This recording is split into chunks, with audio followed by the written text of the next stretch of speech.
I'm sure we would all appreciate, since we're packed in so tightly, if we could get started and get the candidates up here, because that's really what we came to hear today. Thank you.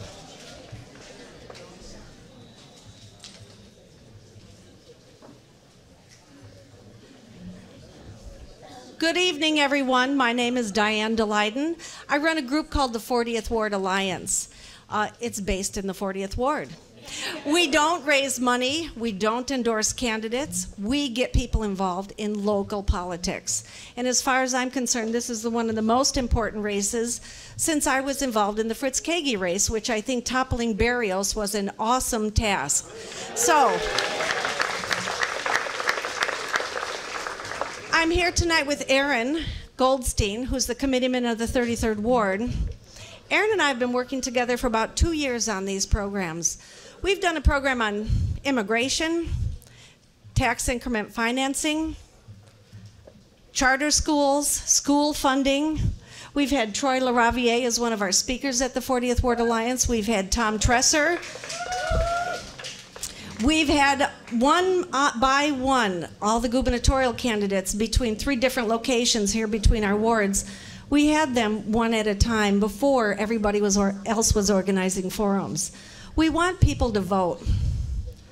We want people to get involved. It's really not good enough that we all look at Facebook and think things are happening in the world. We need to make them happen. That's what the 40th Ward Alliance is all about.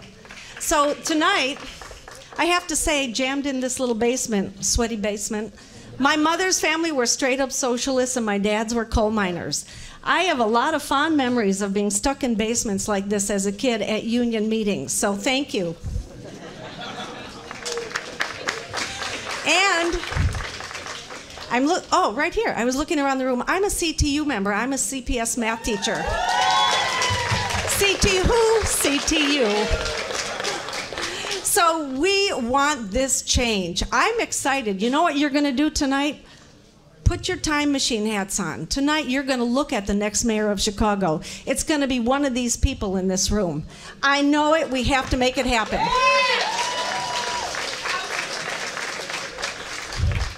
Chicago is primed for change. We're the only major city in the country without term limits for mayor. We let these so-and-sos build power till it's ridiculous. The power is ours. We're taking it back. I'd like to introduce Aaron Goldstein, 33rd Ward Committeeman.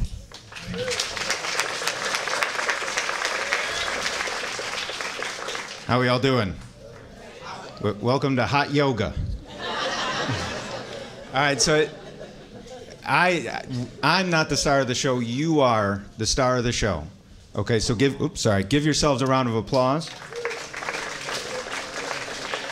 It is Wednesday evening, a little after 7 o'clock. It's about 90, 80 degrees in here, high humidity, and we're here to listen to candidates in an election 6 months from now.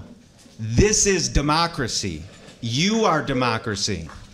So here's what I want to do. This is a little bit of a unique forum, so I want to tell you a little bit about the rules. We have the candidates. I want to thank all the candidates for coming. They have a busy schedule. We want to get them in and get them out so that they can go on and do other things. So here are the rules. Each candidate has 10 minutes. Okay? 5 minutes they're going to give a statement to you. It's an opening statement. The next 5 minutes will be questions and answers. I will be asking those questions. For those of you that were on Facebook and email me, we received a ton of questions. I've piled those questions in, tried to distill them as much as possible, and represent the questions that you all offered so that we can ask these candidates all the questions that are important to you. Okay? So there is an order to this forum, obviously. We make no statement about the order. Whoever goes first, whoever goes last, it doesn't matter. This is purely random based on scheduling, so please don't look at it that way. I want to make a few thank yous, though, first and foremost. Don Olson, Dave Wexler. We have the 33rd Ward Committeeman of the Green Party here, Vern Peterson. They've been huge helps, so thank you so much for everything, for helping out so much. And there are countless others that have helped, and I want to get moving. All right, so here's what we're going to do. I'm going to call the person, the next candidate. I'm not going to give an intro because I want them to have that opportunity just to speak to you. Okay? Once they're done, hold your applause until they're done. Okay? So the 5 minutes once they're done with their statement, we go right into questions, and then if you want to applause, by all means, we'll do that. We'll have a little 2-minute break so the next candidate can come up there, and we just go one by one until we either pass out or we're all done, okay? All right. So, as far as the questions, the last minute will be a lightning round, okay? Yes or no questions, up or down questions, grades. You might even have an opportunity to grade a particular person. So, with that, when you go to support candidates, when you go to vote, remember all these fine candidates that are before you today, and remember the ones who aren't here. Remember those people. All right, so let's get started. Our first speaker is Troy Laraviere.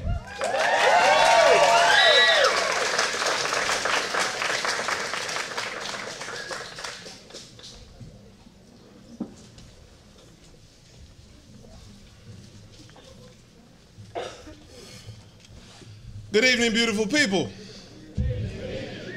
It feels like a CPS classroom in here.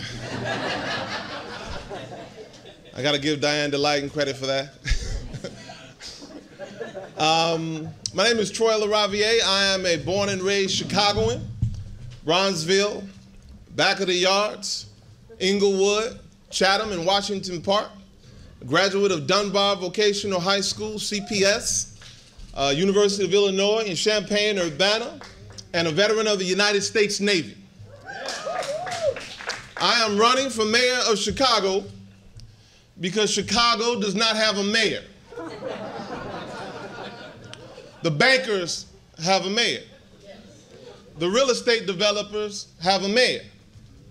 The corporate CEOs and vulture capitalists who want to privatize your school system have a mayor. But if you are a family, a parent, and you want an exceptional neighborhood school to send your children to, you don't have a mayor. I want to be your mayor. If you are a retiree, and like me, you believe that a pension is a promise, that it's not a benefit, it's something you earned, that you agreed with your employer, you're going to set a little bit of what I earned aside. And when I retire, it's going to be there for me. And if it's not, your employer either embezzled it or stole it, which makes your employer a thief. If you want a mayor who'll stand up for you and say that plain and simple, you don't have one. I want to be that mayor. If you don't want to be priced out of the neighborhood you lived in your entire life, you don't have a mayor. I want to be your mayor. I want to use this campaign to build a movement with you that gives everyone in this city a mayor. And among the candidates for mayor, when you think about what is needed in this city, there is no one more qualified for that job than I am. Based on what we have here in Chicago, we have a history of reckless management of our finances, so you need someone who has a history of responsible management of public money. I've managed tens of millions of public dollars in my career, not a dime lost to corruption, not a dime lost to pay to play, no debt and no deficit. We need also someone who has, when you think about the incompetence in City Hall, it says that we need someone who has a record of improving public institutions. That the institutions they went in are better off than they were before they got there. That's not what we have right now, but that's my record. You know, I went into a good neighborhood school that was in the top 10, 79% of kids meeting standards. It was the #1 school with 89% of kids meeting standards 2 years later. And I wish I could say I did that because I'm, innovative? But that's not right, right? We did that, we were able to do that because we, #1, didn't go in with our ideology, but went in with evidence and reason.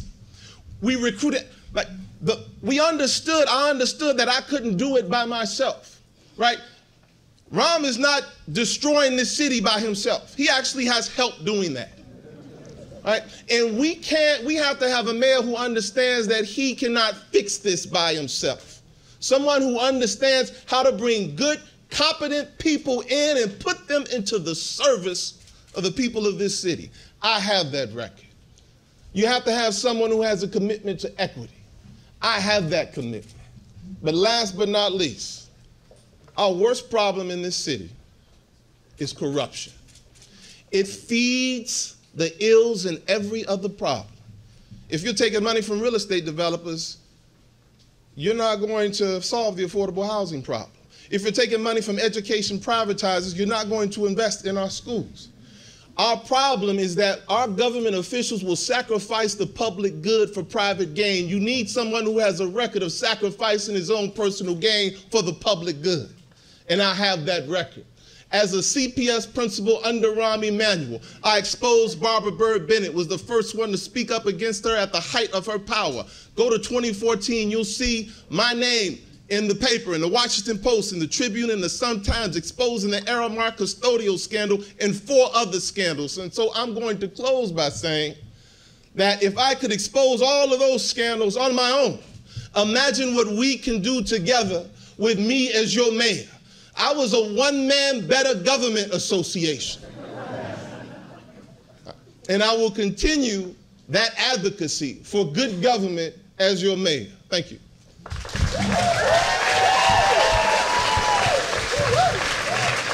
right. So here's our little, can everyone hear me okay? Here's our little question and answer session. Mr. Laraviere, you talked about we don't have a mayor. The current occupant of City Hall, the current mayor, can you name, and you've mentioned it, but can you name 3 things that he's done wrong? Sure. Please limit it to 3.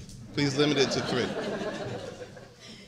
The way he uses TIF dollars it is completely inequitable. The way he uses our tax dollars, period, but in particular TIF dollars, investing our public money and using it as basically a handout to private developers in the wealthiest parts of town and ignoring the parts of town that need the most. Right? There's no commitment to equity there. Number 2, just about everything he does in relationship to housing. In terms of how he then lets those same real estate developers go in, flip properties, raise rents, engage in no-fault evictions, and force people out of the homes they've been living in for decades. The way he lets the CHA hold on to more than about $500 million that they could be using to subsidize affordable housing for people who need it.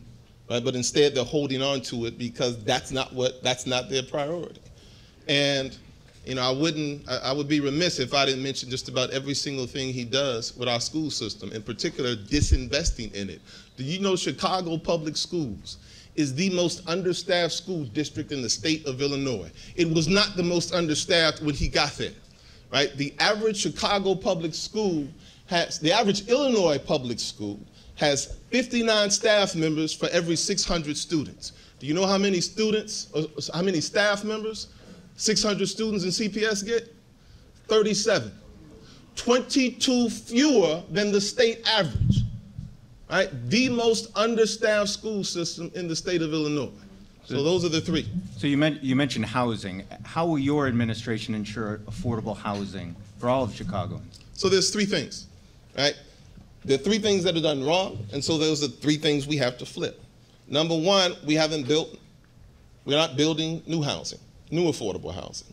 Number 2, we're not preserving existing affordable housing and making available affordable housing, public housing, available.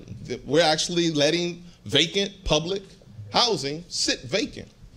And 3, we're not subsidizing with the vouchers that we could be, we're not subsidizing people's income so that those who are low income can get the assistance they need to afford market rate properties.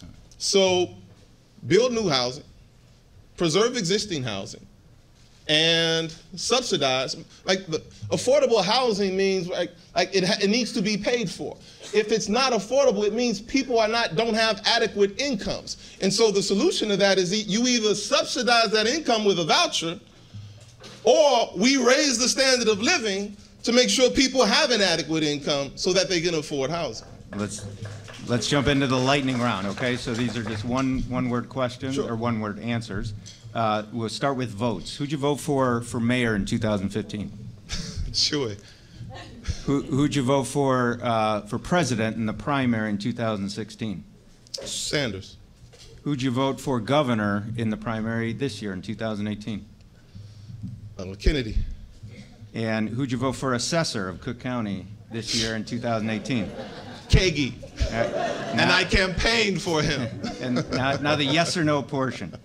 Is Jason Van Dyke guilty of first-degree murder? Yes. Should our TIF system be abolished? No. Do you support the legalization of cannabis? Absolutely. Do you support an elected school board? Yes. Do you support the proposed small donor matching campaign financing ordinance? Absolutely. Do you support a term limit of 8 years, 2 terms for mayor of Chicago? No. Do you support ranked voting? Yes. Do you support the Cop Academy? Please. From officially, no. You're a teacher from a grade A to F. What would you grade the current mayor? F minus. And finally, who was the best mayor Chicago ever had? Harold Washington. Thank you.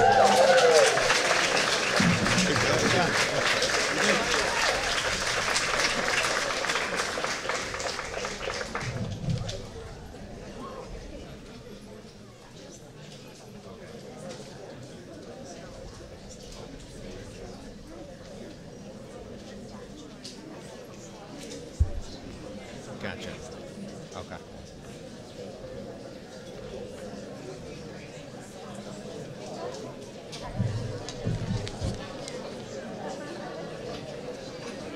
All right, do we get the flow a little bit? Does that make sense? Are we okay? While in the next minute, as Troy exits the building, or stays, I don't know, candidates are more than welcome to stay if you want to, lose a couple more pounds. You know, I'll add a few other things, just so you know. It's 10 minutes total, 5 minutes, jump right into questions, then we move on so you could hear everyone. A few more thank yous, Dan Sheehan, who's doing the timekeeping. Gus Gonzalez, who brought pizza, for those who got pizza. And I'll thank more people as we go on. The next candidate to speak, we all good? And there's water in the fridge, by the way, if you want water. John Kozler, did I pronounce that right? No, I didn't. There'll be a test.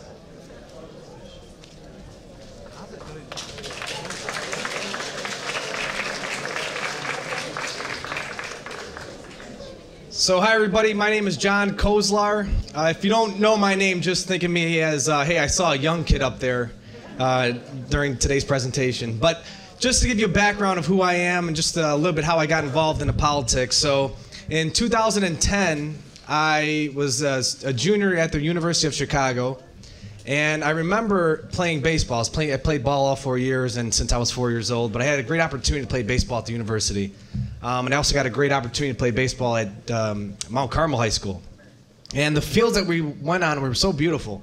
You know, we traveled to Japan, we traveled all over the country. It was the first time I was ever on a plane. I was at the age of 18, and I was a freshman in college. But there was a little league that I was a part of growing up, and it was in horrible condition. And my thing was how come these kids have to travel outside of Chicago in order to have a beautiful facility? Why can't they have that on the south side of Chicago? So in 2010, I became a president of the nonprofit organization called the Canaryville Little League. We had 260 ball players at that time.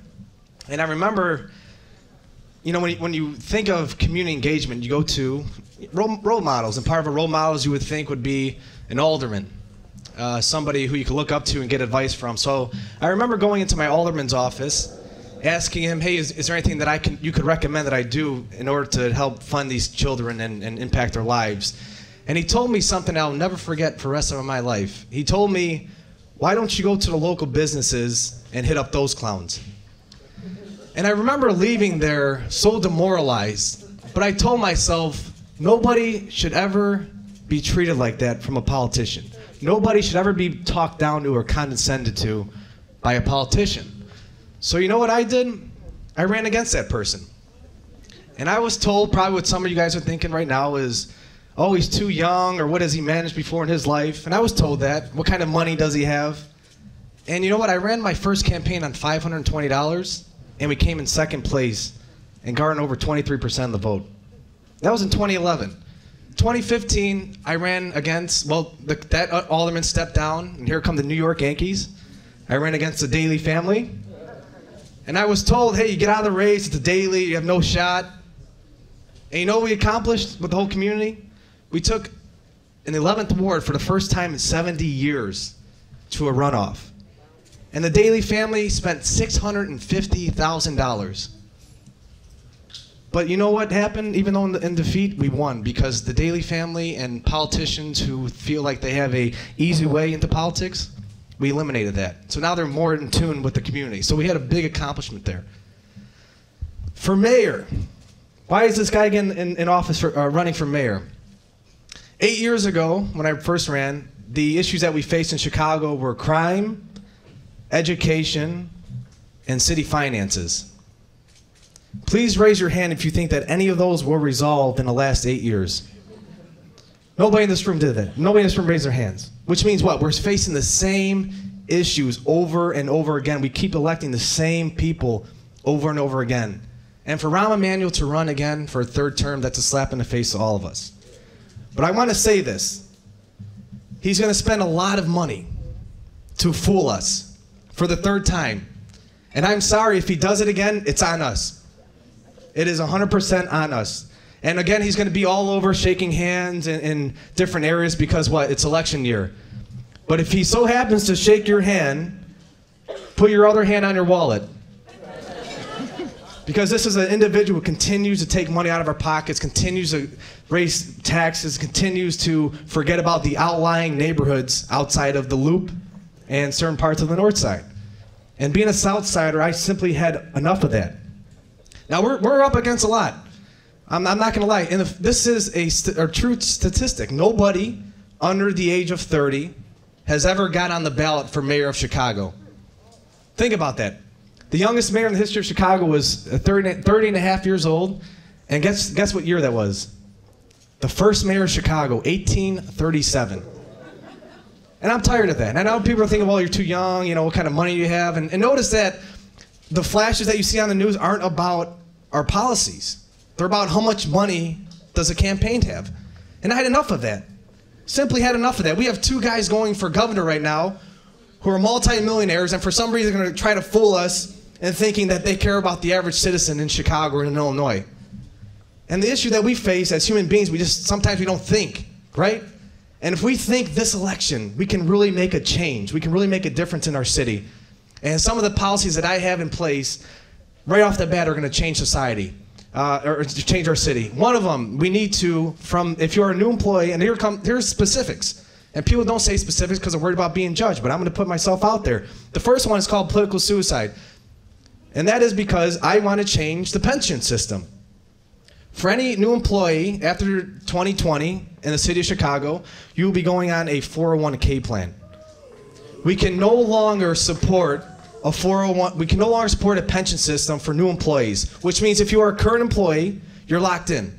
You're grandfathered in. So we don't want to change your benefits because you've been promised that and you've been paying into your system. Politicians ruined that. So if you're a new employee, you're going on a 401k plan after the year 2020. And what that will do, again, when I ran, this was in 2011. Let me interrupt you. Okay, sorry. We're at time, but wrap up your last point. You made the. And the reason why I make that point is because in 2011 the pension deficit was $19 billion in debt. Right now we're at $36 billion, and that's an issue. It's a real thing. I know there's some booing, but like I said, I'm putting myself out there because these are the things that are impacting generations to come. So I know we have a lightning round of questions, but first of all, I just want to thank you all for coming out, sweating to the oldies to all of us, and braving the heat here. But you are making a big difference in being a part of this campaign. So thank you. You mentioned about the pensions. Yep. Do you trust Wall Street to manage retirees' pensions? In essence, it won't be a pension; it'll be a 401k. Right. So the current pension system, it was gambled upon by, as you know, certain big interest groups, and they lost that. So it can no longer sustain itself, and that's just the truth. But can the Wall Street plan work? So do you trust Wall Street? I mean, just 10 years ago, Wall Street tanked. People lost their retirement. Do you trust them to invest in them? And then who's your mayor? He's Mr. Wall Street. Right. Well, when I'm the mayor, I won't be Mr. Wall Street. But the good thing is that we need a new system in place, and I believe the 401k plan is the best option right now. The current system is just not working. And going along with that, if we continue the pension systems, people are going to be, somebody has to pay for that. My generation has to pay for that, which means people can't afford to live in Chicago anymore with all the increase in taxes. So I think that's a necessary implement. So you mentioned the mayor and your critique of him. Can you say anything good he's done? I am stumped for the first time in my life. Fair enough. As far as education, what is your plan on education?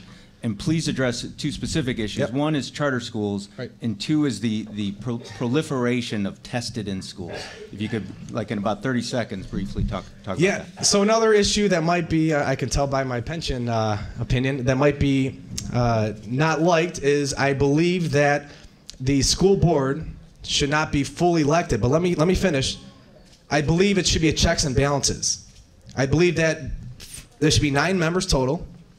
5 of them should be elected by the people, and 4 should be appointed by the mayor. So you have a checks and balances. But think about it. Politicians are also elected, right? And I don't think there's many good politicians out there. So we have to think hard of a lot of big money is going to be put into, who's going to be on the school board, right? So that's why I would like a checks and balances between, again, 5 elected and 4 appointed. I think that was going to do very well. We'll jump into the lightning round, okay? So, okay. So your votes, Yep. mayor of 2015, who'd you vote for? Right, so one thing about voting, I think it is between you and your ballot. So any kind of who I voted for, I think is between, I said, myself and the ballot. Okay, who did you support for mayor in 2015? Right, so I actually, I ran for alderman, so we were concentrating on our campaign at that time. But I can tell you it was not Rahm Emanuel. Okay. 2016 presidential primary, who did you support or who did you vote for, if you want to let us know that? Right, so that, again, it's between myself and the ballot, but it wasn't, I'm sure everybody wants to know, it wasn't Donald Trump, so, yeah. Governor? Same answer? Again, same answer, yep. Assessor? Same answer. Joe Barrios or Fritz Kagi? Right, so I did choices? not, I won't tell you who I voted for, but it wasn't the guy who lost. Okay. Fair enough. You're a lawyer, right? Yes. Is Jason Van Dyke guilty of first-degree murder? So I'm going to leave that up to the justice system to determine that. Okay. Do you support an elected public advocate for Chicago? An elected public advocate, so like, someone that represents us on behalf of consumers, similar to what they have in New York. Yeah, I think that's what our politicians should be doing. They're unfortunately not, so that's why I think we need a big change in the system. So you figure the mayor should be the biggest advocate for our citizens. So should Chicago be a sanctuary city? Yeah, so that's a 2-part question for myself. It's 1, I would like to keep families together, but 2, if there are people who are, for instance, if they're criminals, I don't think that they should be protected in Chicago. Grade for the current mayor? Not good. Not passing, I'll put it like that. Okay. So D or an F, right? I'll give you a softball, but it might not be in this area. Cubs or White Sox? Oh. So I grew up in Bridgeport, and it's right But you next. did run against the Daily, right? I did run against the Daily, So- but I'm a big fan of both teams. Yeah. Thank you. Thank you. All right, thank you all for being here. Appreciate it.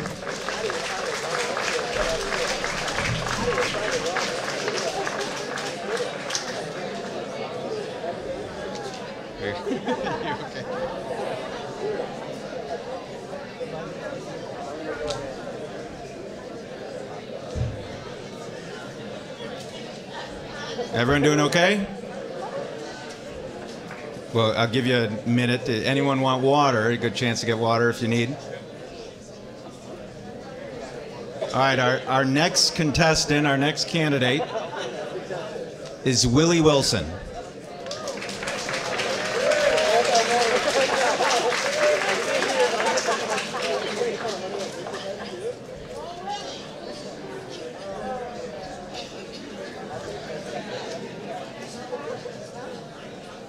Let me say good evening to everyone. We're glad to have this opportunity tonight. Let me also say that I'm going to be frank and honest with you. That's the only way I know how. I'm not going to say anything to try to persuade you to vote for me if I don't believe in it myself. Yeah. I'm from a little place called Gilbert, Louisiana. We was raised sharecroppers, pick cotton and chop cotton. Ran away from home at age 13, a 7th grade education. Never been back to school. But I learned a lot on the road. And so we make 20 cents per hour down south. So we worked from 20 cents per hour to where we're at today. We have an international company that does a little bit over $62 million a year in sales. And we started that company from ground up. We work hard. And we had some ups and downs in life. I am a Christian. I'm Baptist. You know, I'm going to die Baptist. You know, that's what it is. So, but we had some ups and downs, but we got through them. I'm not the smartest person in the world. No, I don't think I'm the dumbest person in the world, all right? And what we do today, we believe that you shouldn't be raising taxes on people that cannot afford them. You know, I believe that we have to have good schools, open back up some of those 48 or 50 schools that was closed down. I believe we got to get rid of red light cameras that strives on the poor people. I believe we should not boot cars. There's another way of dealing with situation. So you deal with different situations so a person at least have a car to get to work. In my latest situation, we take our money and I give away 99.5% of my money away to the community. The reason why I do that because we were raised in a way that we had to borrow money from the next door neighbor and food, we had to pay it back, you know. So I look at all of you all here today, regardless of what my status in life financially maybe is, I'm still one of you. I've always stayed on that particular level.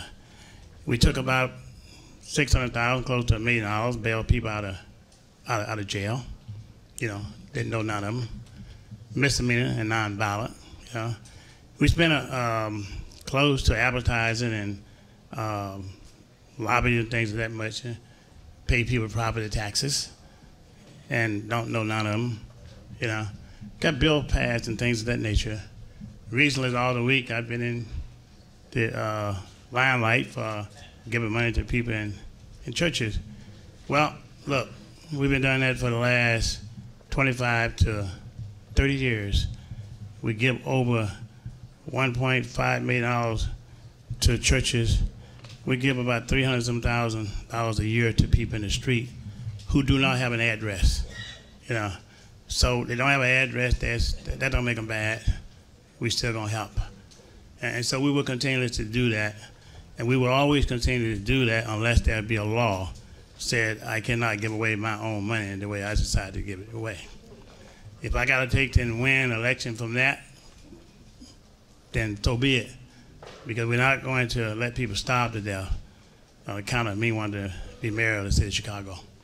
If I'm elected, we'll do right by everybody, black, white, Latina, you name it. That reflects that into my business. We have white work for us, African American, Latina, Asian American, and we have people in China that work for us as well. And so we continue to do that. I don't like, here again, I don't like taxes. You know, you run people out of the city. People gotta eat. You can't pay these high taxes. I think the mayor you got today have totally mismanaged things. When I have to balance my budget in my business, I gotta get in there and work it out with my own money. This mayor here, you do not balance budget by raising people taxes. That's just my gut feeling, all right? Taxes hurt people, run them out of the neighborhood. People go to Indiana and buy gas and food and things of that nature when they should be able to buy it right here at home. You know, I feel you, whether you're white or black or whatever, Asian, Latina, we still have to eat. Crime is a serious situation. I think the only way you can fix crime is to make sure the tax dollars that represent each neighborhood, 7 community, should reflect those particular community, not just downtown and in wealthy people neighborhood. I think if they got job, economic equality, that will work. And I think that the union should be fair with its people, you know, equality. Got nothing against union, but equality must be there. I think we need trade in school. Everybody not set out to have a good education, but you can get a good trade, still make the dollars you need to take care of your families. You know, these are things that are valued to me. Every person should have a good education. I believe that every person who cannot afford to go to college should go to college free of charge. I believe that every senior citizen that do not have the money to get on those buses that's driving down the street half empty anyway should ride free of charge. Those are just my values and views and things, all right? We must change things, all right? And so I feel you there. I believe that we as America must look at all of us together as a people. If we got crime in Inglewood, Lawndale, eventually we'll have it downtown in your neighborhood and 1 Magnificent Mile. We have to stop it where it's at. I played to you today that the city is too segregated. You know, we got to bring closure to being segregated. God made us all as a people, same blood, same genes, those things. Values of life is not in so much for what you have, but the value of life is what you have to share it with others. Thank you, and God bless you. Dr. Wilson, a few questions? So, you mentioned about you're against taxes and you don't want to be, taxing people that much. Given the financial situation that the city has, how do you create new revenue to balance the budget?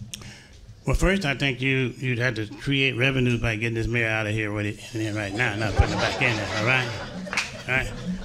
All right. This mayor here have mismanaged the money, right?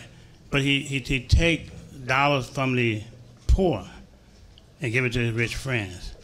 He mismanaged the school board trash and things of that nature, pension. Well, if you find somebody that continues to mismanage things, then you know there's some serious issue there. Here's a couple of things that I would do. First, do not mismanage it. Secondly, get the people involved. Give suggestions for inclusion. One person cannot fix a city as big as Chicago, but you must have inclusion. Use your leadership. I would open back up a few ideas. I would open up Magfield, did $500 million roughly, with clothes, create jobs, economic growth, but make sure that airport is owned by its citizen. I would really take that and bring a casino in Chicago area. I've said that a long time ago. They go to Hammond, Indiana, brings in billions of dollars, take that revenue, let the citizen owns it, and the rest of those dollars come and make sure that you take to the school teachers and the firemen, police, and things of that nature as well. Another example, I would really legalize marijuana. I truly would, because the fact of it is this much here. If you legalize marijuana, first of all, they're going to smoke it anyway, all right? You legalize it, you charge it, you tax it to help go for paying some of these pension things. And not mismanage. Those are just a few ideas, all right? Let me jump into some quick questions. Mm-hmm. You probably heard them already. Your votes. Mayor 2015, who'd you vote for? I ran for mayor myself. Oh, yeah.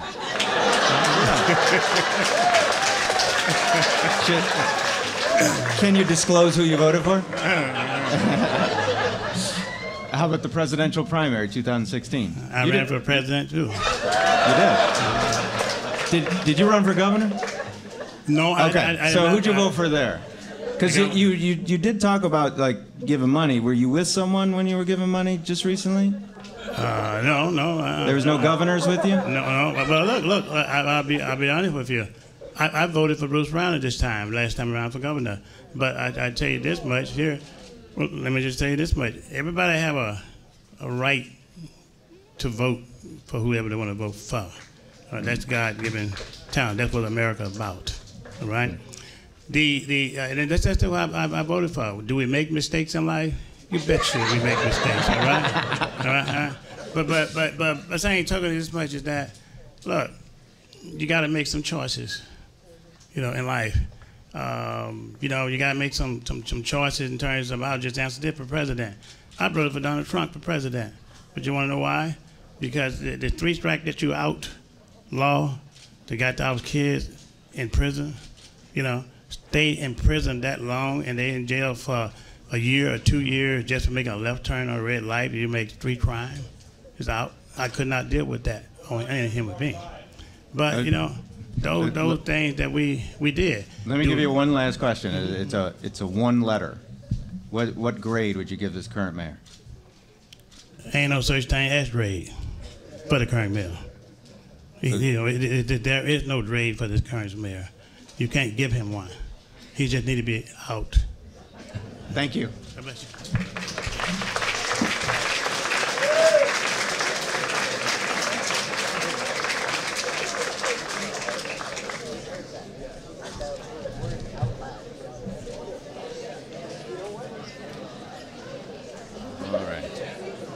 Everyone okay? Some more thank yous. Carol Maher, if she's still here, thank you so much. Laura Sobransky, Shayna East, thank you. This has all been put together by a lot of people doing hard work. Our next candidate, we all ready? Garry McCarthy.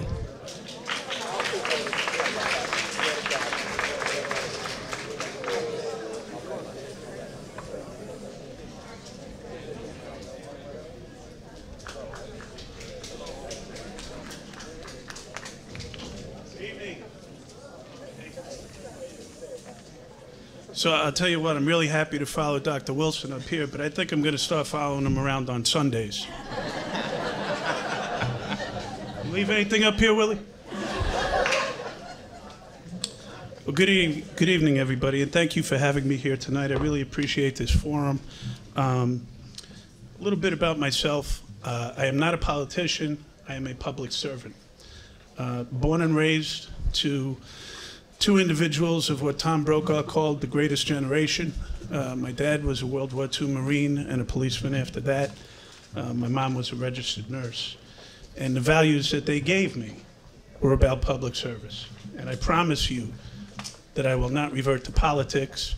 I will stay a public servant, making decisions based upon what's best for you and the public here of Chicago, not what's best for me. So we have a problem here in Chicago. We're in a bad place. We're losing population. We're one of the major urban centers in this country that's been losing population over the last 10 years. And we're losing population because of gun violence, high tax rates, and other reasons. But primarily, we're losing African Americans from the South and the West Side. And where are they going? They're going to places like Houston, Dallas, Fort Worth, and Atlanta. And whether or not everybody realizes it, while we're the 3rd largest city in the country, we're about to become the 5th because Dallas, Fort Worth, and Houston are about to pass us. Now, those individuals... We can't hear you. This side of the room can't really hear you. Maybe mic it up or something or speak. I don't know if it's my mic because I think I'm speaking into it. It might be this speaker. Wait.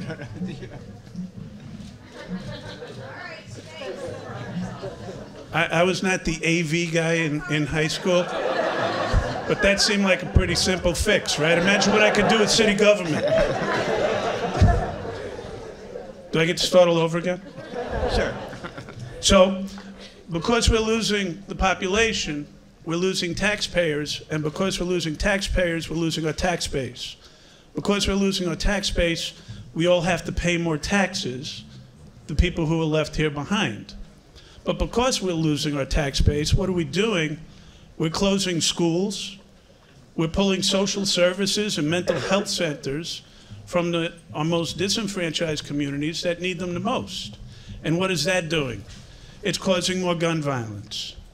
We're in a cycle, folks, that is self-imposed, and it can be stopped and it can be fixed. So what are the solutions? The first is we have to stop the exodus.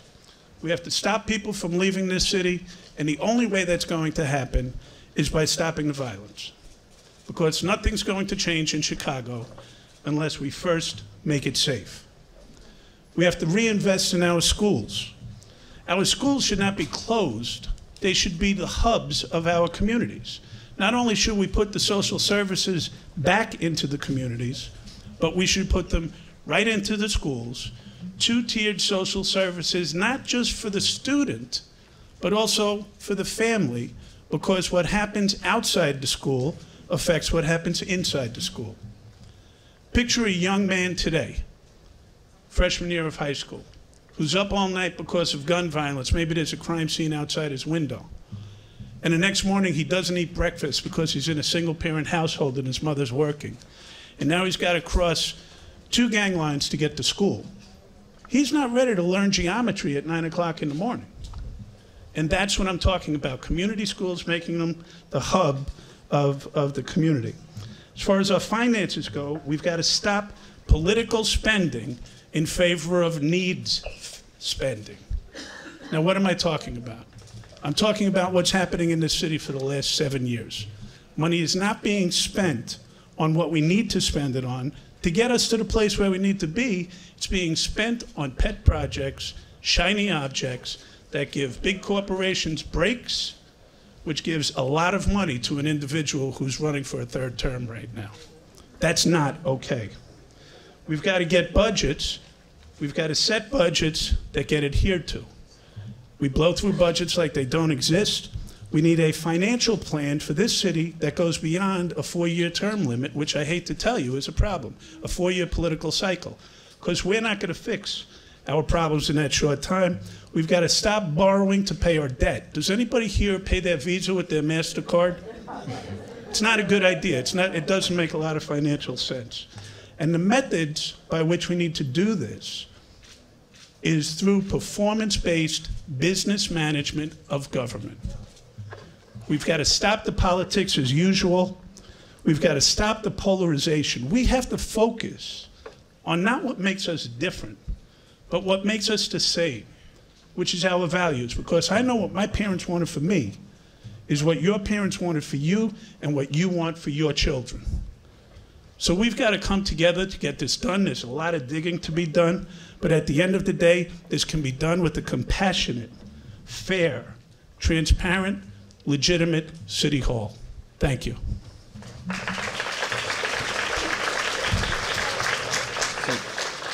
Mr. McCarthy, you talk about gun violence, but obviously, you know, you're past working with the police. There's certain police reform ordinances out there, proposed ordinances. Do you support any of them? And that's the CPAC, the Civilian Police Accountability Council. Do you support that one? Well, it's hard to say you support an entire package. I can tell you that I support parts of all of them. We could always do better with supervision. Let's say it was passed and you had to sign it. Would you sign it? I don't agree with everything that's in it, so I'm not going to make that judgment now. I'd have to do a ledger and say yes, no, yes, no. I've never done that. What specific reforms do you propose? More training, more supervision is something that you can never go wrong with. I support that anytime it's recommended. And that's a recommendation of every single investigation of any police department that's been done in the country. A big issue that's coming around in the city is lead in the water. There's a recent Chicago Tribune study indicating that 70% of the homes tested in Chicago had lead in their water.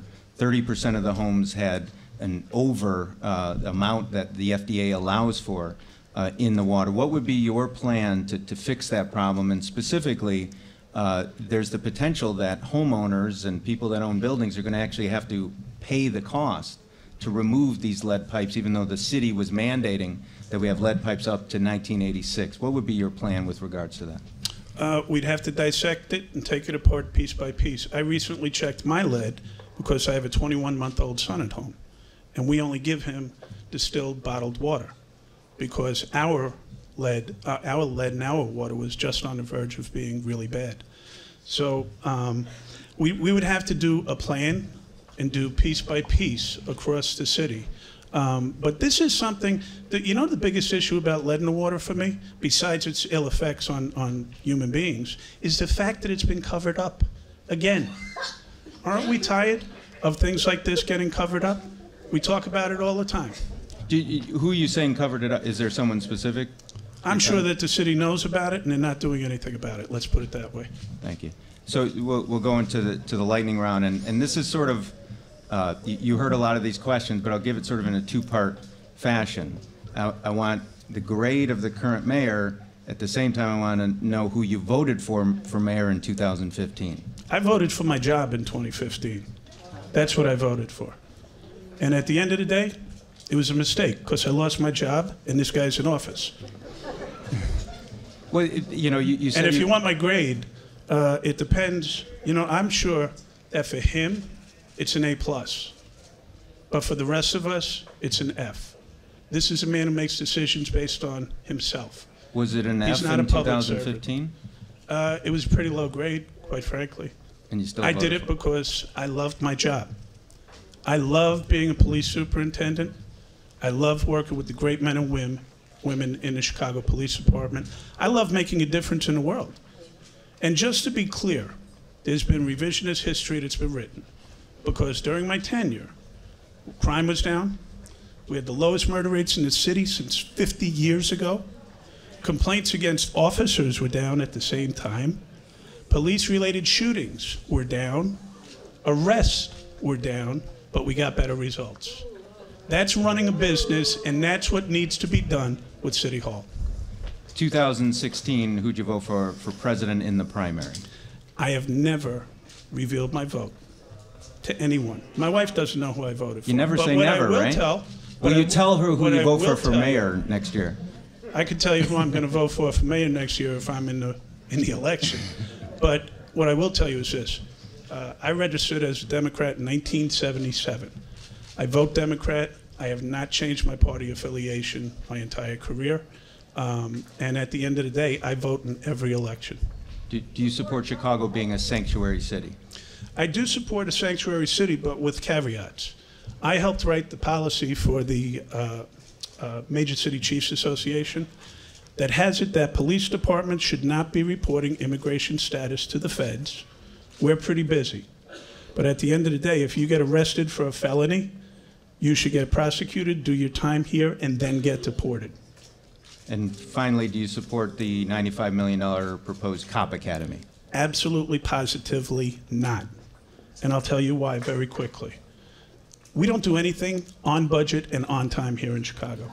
So that $95 million is going to be $180 million. It's just like the flyover. This is what I'm talking about, political spending. That's a nice, shiny object, so we could say, oh, look, I'm all about police reform. Our police academy is more than adequate for our needs. If we need other training, we can develop other facilities. We don't have to invest $180 million of taxpayer money for that to happen. Thank you. Thank you.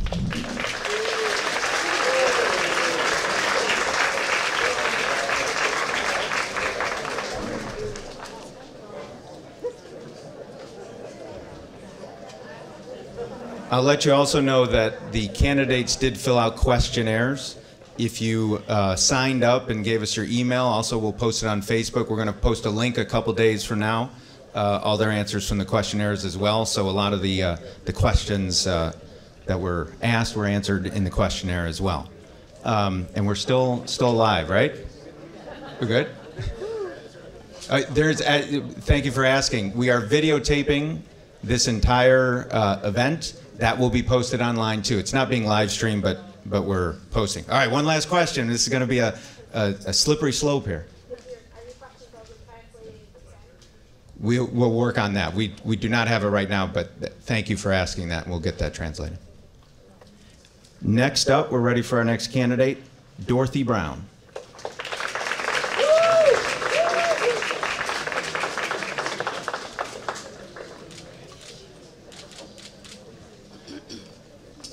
Good evening.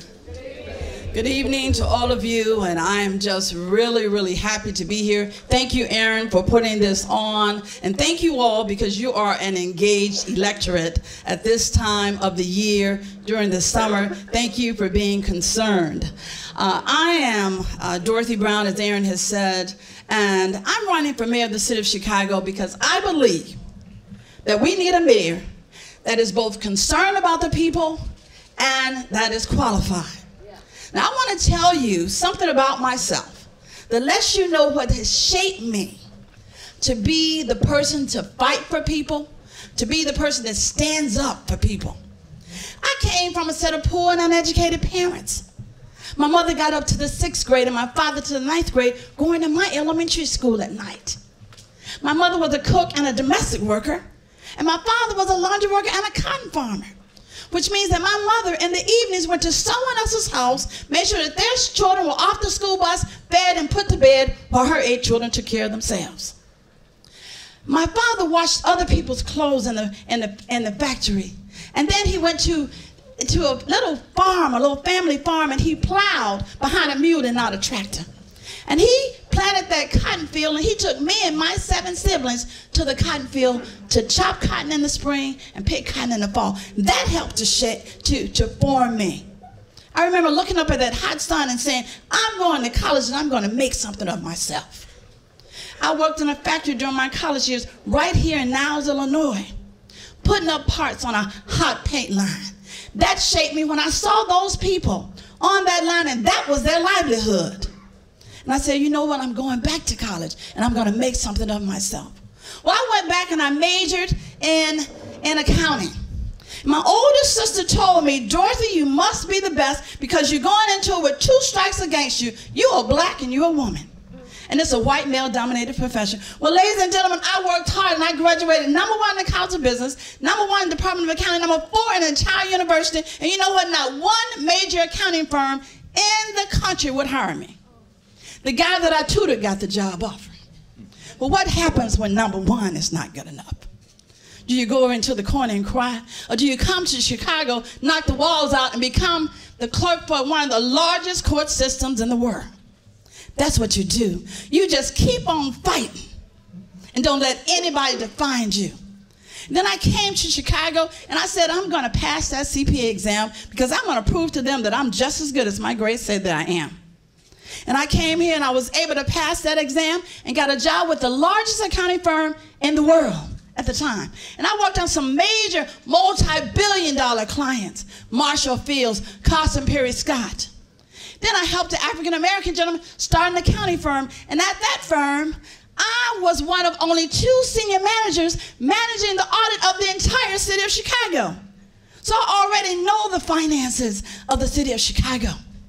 And then I went on to the Chicago Transit Authority and I headed up the audit department, and I managed that multi-billion-dollar entity from the standpoint of making sure that those buses and trains and every part was properly controlled. I was on the committee that actually created the first automated fare collection system for that multi-billion-dollar corporation. And then I made the decision. Now, by that time, I already had a master's degree in business administration and finance from DePaul University. I went there so that I could continue to be competitive. And then, by the time I decided that I needed to run for public office because I wanted to give of myself to the people. I was doing a lot of things, working in not-for-profits, helping young people, helping senior citizens, working with professional organizations. And it came to me that I needed to give of myself and the skills that I had. But I didn't want to run for public office unless I was an attorney. Now, I had enough credentials to run for public office, but at 38 years old, my daughter in 7th grade, and by that time I was divorced, so I was a single mother. I went to law school at Chicago Kent College of Law, and I graduated with honors. Then I ran for public office. And during that time, they tried to get me to sell the people out. They told me, we could let you win if you would make a deal with us. And I said no, because I wanted to be able to help people. If you make deals, you can't help people. Now let me tell you something. I have a burden for our children. Our children deserve to go to school in a safe, clean school. They don't deserve to be sexually assaulted. They deserve someone that cares about them. They deserve to get a good education. We should not be fighting for a few magnet school slots. Every child should get a magnet school education. And then teachers deserve to be paid properly and their pensions funded. Economic development needs to be fair and equitable for all of the city of Chicago. And I have an economic development plan for all of the city of Chicago, for helping to strengthen small businesses. My economic development plan is about community wealth building, looking at the churches, the not-for-profits, the mosques, the synagogues, helping all of those entities, because all of them make up our communities. And making sure that we are fair and equitable in this city. And then finally, the criminal justice system. My platform is about criminal and social justice, ensuring that there's fairness in the way we mete out justice. There needs to be a complete overhaul of our criminal justice system, because we're talking about criminal misconduct and police misconduct, and those are twins, and we need to make sure that we're addressing both. And then stabilizing the finances of the city. Well, I'm a CPA and an MBA. I think I can figure that out. And we will do everything that we can to do the same thing I did when I became clerk of the court. Look at those finances. The clerk of the court was operating in the black when I took over, in the red when I took over, and now it's operating in the black. Because we analyzed those finances. We turned them upside down. We had to do the heavy lifting. We went to Springfield and changed laws to get that clerk of the circuit court of Cook County in the black. I want to be your next mayor because I have a concern for the people, and I have the experience and the background to get it done. God bless you. Thank you all so very much. So, Ms. Brown, you talked about the criminal justice system and the reforms that are needed. What specifically can the city do to reform the criminal justice system? Well, what I want to do, Committeeman, is to do a complete overhaul of the police department. We should have 21st century policing strategies utilized by the police department. And I want to put together an expert panel, a panel of experts, to do a complete overhaul, look and see whether or not we are properly organized. Do we have the right number of police districts? Do we have the proper amount of supervisors based upon the number of police officers that we have? And are they properly trained? The United States Justice Department gave us the roadmap. Use of force, supervision, even the health and wellness of police officers, making sure that if a police officer needs help, that they get help. Community policing. There's a roadmap and then I'm going to have an integration of the police department and all of the public safety entities within the county. Because many times we look at it from the standpoint of fixing the police department, and then we look at it from the standpoint of fixing the judicial system. They go together. And we must work together to fix the disproportionate minority confinement and all of the issues surrounding the criminal justice system. Right. So let's jump into the lightning round. Do you support CPAC? Do you support that police reform initiative in the city council right now? I support something in that vicinity as far as citizens review. Okay. Do you believe the citizens should have, within a group, have the right to fire the superintendent, let's say? I believe that there has to be a combination, that the citizens should have some input as it relates to who is hired as a superintendent and the actual maintaining or sustaining a superintendent, yes. And your votes, we'll go through this. Mayor 2015, you didn't run, did you? For mayor? I did not run. Okay. No. So who'd you vote for in 2015? Garcia. Who'd you vote for in the presidential primary 2016? Who do you think? Hillary Clinton. Governor, this most recent election? Who do you think? Well, I voted for Kennedy. And how about assessor of Cook County? Fritz Kagi. Do you believe Jason Van Dyke is guilty of first-degree murder? Well, as clerk of the court who's responsible for his records, I don't think I can say that. I don't think I can answer that one. Fair. Do you think the TIF system should be abolished? Well, the TIF system, and I've been analyzing the TIF system from the standpoint, I've been doing a financial analysis of the TIF system and doing a lot of research on it. I believe that the TIF system has just been misused. So you'd keep it, but you'd reform it. I would revamp it, make sure that those dollars that are being collected are actually, that we actually are developing the neighborhoods that they're supposed to develop, the blighted neighborhoods, and that we're allocating specific amount every year to the school system. And finally, last question, your grade for this current mayor? Well, you know, on my paper that I gave you, I gave him a C. And the reason why I gave him a C was because of some of the headquarters that he's brought here, you know, and those jobs. Okay, thank you. Thank you. Thank you all. God bless you.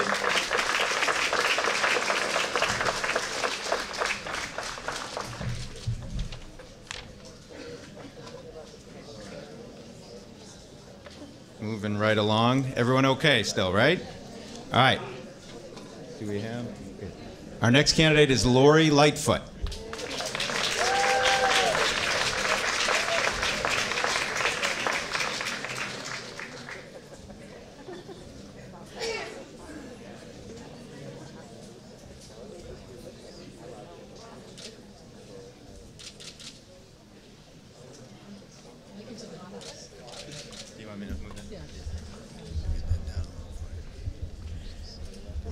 Okay. Hello, Mr. Timer. You're the most important person in the room, I think. Good evening, everyone. No, I was going to start out and tell you about why I was running for mayor, but I think I'm going to start by saying, if you give me your vote, one of the first things I will do is get air conditioning in a Horner Park field house. It's over. This forum's over. Thank you all for being here, and thank you for Aaron Golding for organizing this event. The turnout here, and particularly in the conditions, really shows what I've been experiencing all over the city, is that people are hungry for change. They are tired of the us against them style of governance, and are looking for a leader who can point them in the different direction, who will listen to what their views and concerns are, and that those views and concerns will be reflected in policy. Let me tell you a little bit about my background and how that informs my notions of equity and inclusion and social justice. I've been in Chicago for almost 32 years, but I grew up in a very small town in Ohio, about 20,000, 60 miles southeast of Cleveland. When I was growing up there in the 60s and the 70s, my family struggled. My father and my mother were both from the segregated South, and when my father was very young and hit their marriage, he had a devastating illness, and the result of that is that he became completely deaf. So imagine a black man in his 20s with a high school degree and now has a debilitating disability. So what that meant for us is that we struggled. We lived paycheck to paycheck. I know what it feels like to worry about cars being repossessed, utilities being turned off. My father always worked 2, if not 3 jobs, and my mother also had to work to support us. She worked at night, so she'd be home during the day for the 4 kids, and she worked in a series of low-wage jobs in a mental institution, a nursing home, and then at the end of her life, she worked as a home health, or end of her working career, I should say, she worked as a home health care aide. So from that background, in my own experience of experiencing racism firsthand, being denied opportunities solely because of the color of my skin, I understand why it's so critically important that we have to come together as a city. I got in this race in part because I felt that too many individuals, families, and neighborhoods were being left behind. That the cries for resources and to be a priority on the city's in the city's funding and priorities just weren't being heard. The fact that we've had so many people stand up all across the city, and most recently, the Dan Ryan Expressway shutdown, says that people are tired of not being heard. I envision a city where we have opportunity in every neighborhood, where we do not tolerate the fact that 40% of African American children live in poverty, where we know that we can make a difference so that neighborhood after neighborhood doesn't have unemployment that's 25% or higher, as it is now. I envision a neighborhood where we get rid of the food deserts, the mental health deserts, the other things that deprive people of the opportunity to participate in the legitimate economy. And I know that we can do these things because it's happening all over the city. Good things are happening all over the city, but you need a mayor who sees it, who feels it, who's empathetic, and is willing to put resources to bring those good things to scale so that opportunity is created everywhere. You need a mayor who's willing to use the bully pulpit of the mayor's office to demand that companies and people of wealth pay their fair share, and that we relieve the tax burden and debt on low income and middle income individuals and families that are driving them out of the city. But first and foremost, you need a mayor who recognizes that no matter where you live, no matter who you are, no matter the God that you worship or the person you love, that we must come together with a common sense of purpose to move forward together. We can do this, but we need leadership who understands it and will serve as a convener of people and not someone who pits neighbor against neighbor. We have a lot of challenges in the city, to be sure, but we can move forward together if we have the right person at the helm. I hope we'll have an opportunity to learn more about each other, and I desperately want you to be involved and engaged in this election. In my view, this is one of the most important elections probably in our lifetime. It is going to mean the difference between whether or not we speak our values or we remain with the status quo. And folks, you know this. The status quo has failed us. So I am looking to make sure that we talk to people all over the city, engage people where they are, and as I said before, listen and bring people together. Thank you very much for your time tonight.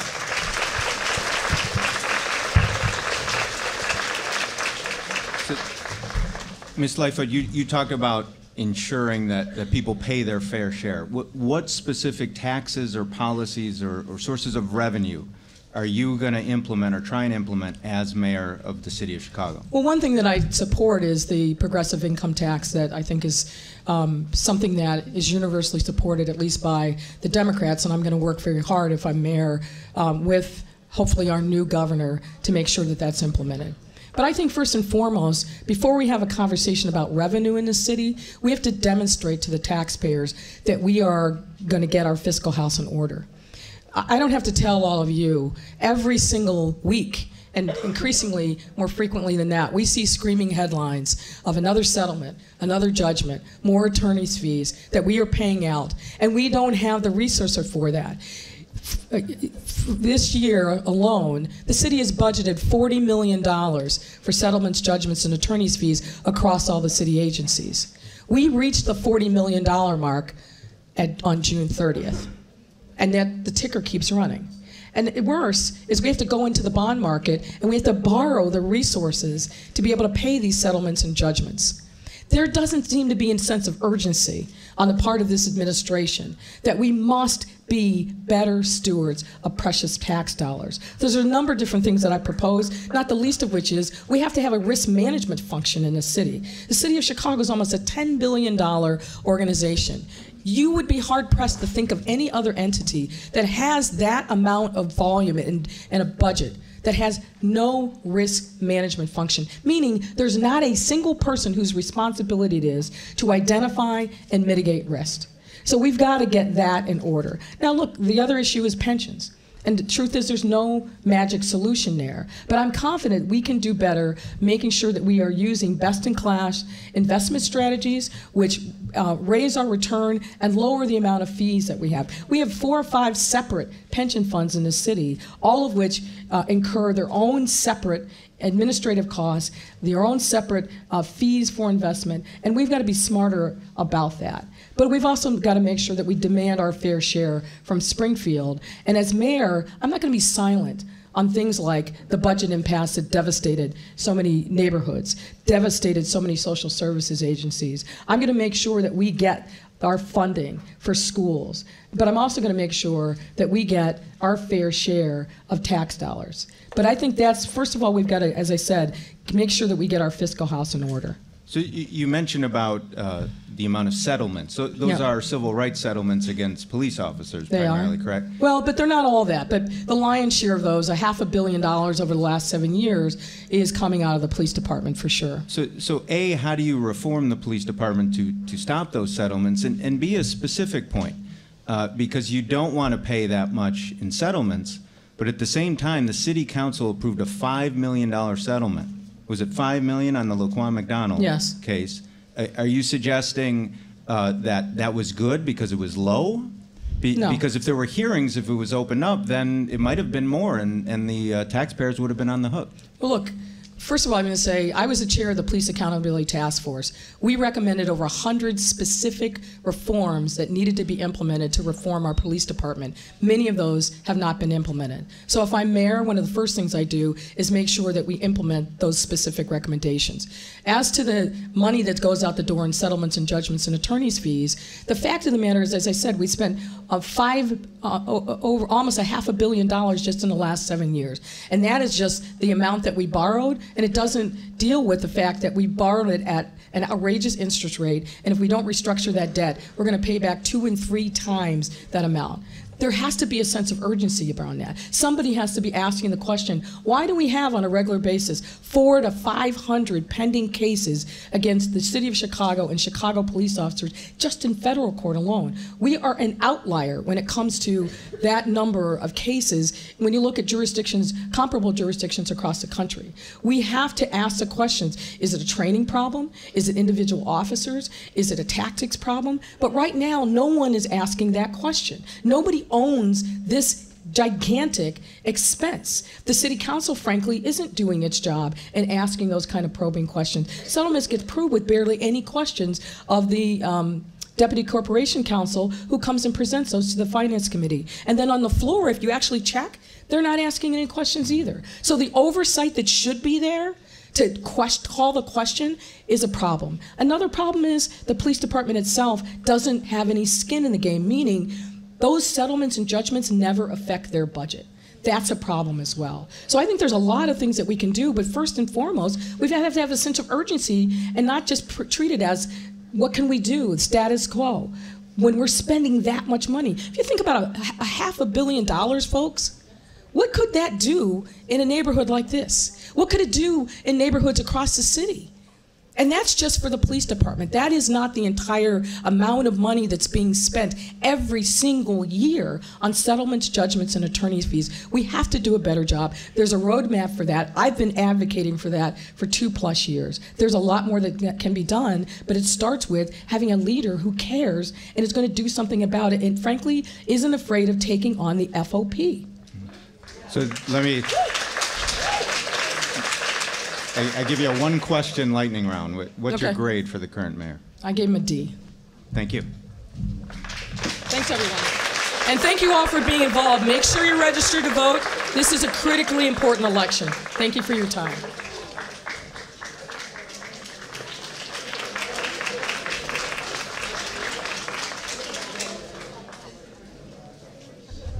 On your programs is everyone's website. Please, if you support a candidate, by all means, get involved. This is democracy, and this is how it works. See if we can adjust this. All right. Our next candidate is Jamal Green. Is he here? Yeah.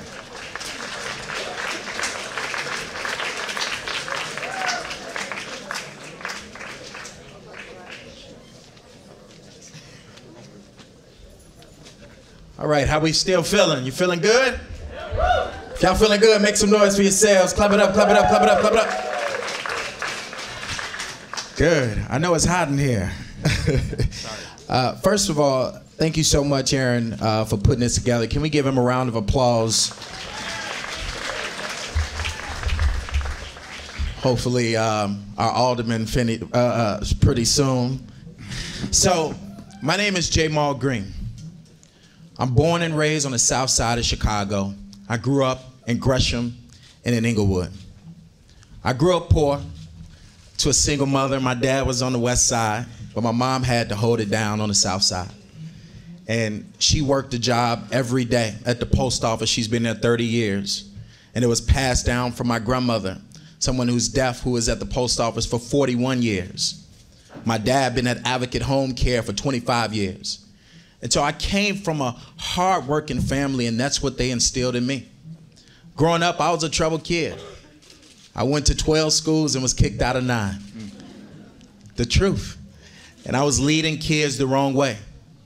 And it took for me to get into high school and have mentors to put me on the right path. And at 15 years old, I started my first company with my history teacher at Wendell Phillips Academy, in which we were dedicated to inspiring young people in programming. And we were leading youth peace marches. We were doing anti-bullying and anti-violence programs. And he said, you need to use your leadership skills to inspire young people to do what's right. And I said, you know what? You're right. I've been a class clown so long, now it's time for me to use my gifts to change the world. I expanded that company at 16 years old to 15 different states. At 18 years old, I was partnering with the city of Chicago as the Put the Guns Down ambassador, going into all of the at-risk schools. Of course, we know the Laquan McDonald video released when I distanced myself from the city and became a harsh advocate of the mayor, fighting against police brutality, going in front of the mayor's house time after time again until police officers had tasers and body cameras.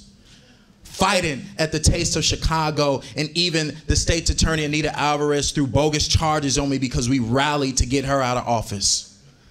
I have fought every year of my life to seek change.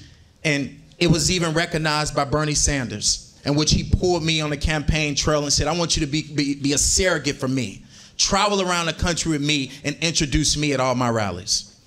And what I learned from Bernie Sanders is that it's gonna take political courage to actually move this country on the right path. And I have to do that here in the city, and that's why I'm running for mayor.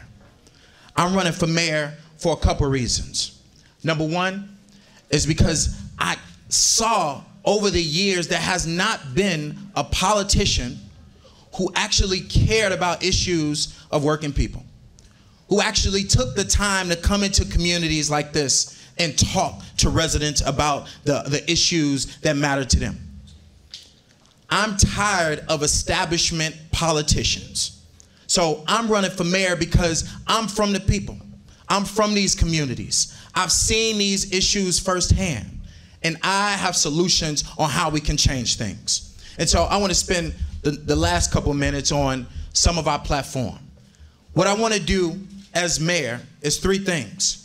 Create inclusive communities, end government corruption, and reimagine Chicago's future. So when you're talking about creating inclusive communities, we gotta talk about fixing our neighborhood schools. And where we have schools where 40 kids are in the classroom who don't learn the same. I was in those classrooms.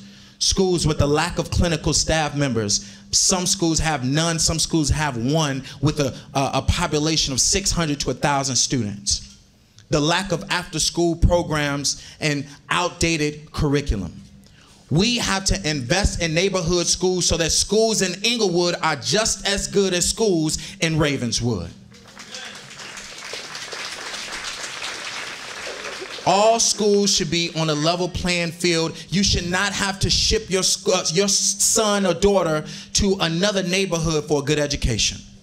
And I am fully against that. We need affordable housing, and most importantly, we need wellness centers in the city of Chicago.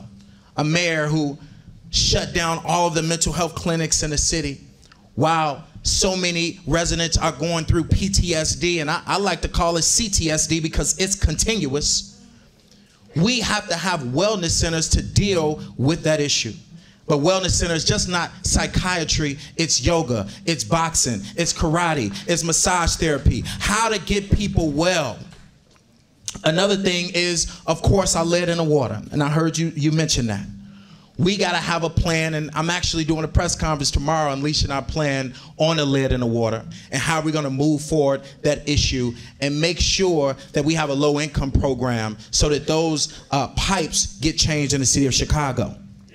Number two, government and government corruption. We need an elected school board in the city of Chicago, and we need to fight for it. We need oversight of the police department, and we need to get rid of red light cameras. And when we talk about reimagining Chicago's future, is how we're going to move this city forward. Number one, we talked about the TIF funds. The TIF funds need to be abolished, so you ain't gotta ask me. We need to flush out the TIF funds, which would pour billions of dollars into our public school system and our park districts, and create a new financial tool that I'm proposing, linked development, where it's pennies on the dollars that go into downtown and the neighborhoods that get that investment go into a fund to spur investment in other communities on the south and the west and the east sides of Chicago. Another idea that I presented, the first campaign in the country, is that police officers carry insurance policies. Allow insurance companies to assess the liability on police officers and deem them too risky based on their record. And if they are not insured, then they cannot be on the streets of Chicago. This idea would save the city billions of dollars in police misconduct settlements, and even more in the interest on the bonds that they're taking out to pay them. So when we talk about these issues, I said I had to be a candidate not to just get up here and say I'm J. Mal Green, I'm running for mayor, but how are we gonna move this city forward? And that's one of our issues, to hold police officers accountable. Our other thing is our Triangle Initiative.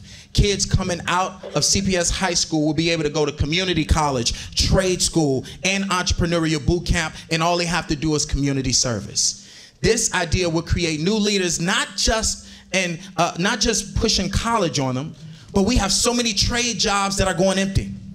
We have so many new innovators of tech. We have to make sure that they have a route to succeed. And we have to decriminalize cannabis to the lowest priority and work to legalize it in a state so we have a progressive source of revenue. And a tax is, we got to make sure that we have the LaSalle Street tax in the city of Chicago. They are making trillions of dollars and not paying a penny of sales tax, while we are fronting the bill. It's up to us if we want to move this city forward. If you want an establishment politician, I'm not the candidate for you.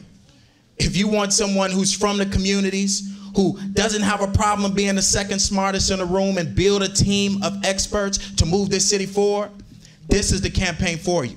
If you want a progressive candidate who thinks differently and is gonna work with residents and organizations to move forward these issues, this is the campaign for you. I wanna bring you into my campaign because I know that you have the answers. And it's gonna take us to listen to you, and then we are gonna have to unify together to beat this political machine and take back the 5th floor from Rahm Emanuel. It's up to us. Can I hear y'all say, it's up to us? It's up to us. All right, we can do this together. It's up to you to answer some questions. Yeah, I know, Aaron, my bad. We'll go straight into the lightning round, and I think you'll cooperate with all these questions. Mayor 2015, who'd you vote for? Jesús García, campaign with him. Presidential primary 2016. You know I campaign with Bernie every day. Governor. Daniel Biss. Endorse Daniel Biss and campaign with Daniel Biss. Assessor. Fritz Kagan. Is Jason Van Dyke guilty of first-degree murder? Oh, that's been my life for the last few years, to make sure that he goes to jail for the rest of his life. Do you support the small donor matching campaign financing ordinance? Of course I do. We need campaign finance reform, because we should not be sitting here with 2 governors that spent $220 million buying an election. This should not happen, and we need to not let it happen again. term limits for the mayor. Do you support that? Yes. And finally, your grade for the current mayor. I gave him a D-. Let me tell you why. Everybody was expecting me to give him an F. But during political season, he tries to do the right thing. We can't give him credit for that. Now you running for re-election, you want to get pre-K and do all these new programs. We can't give him credit for that. So I give him a little bit for it. Thank you. Thank you.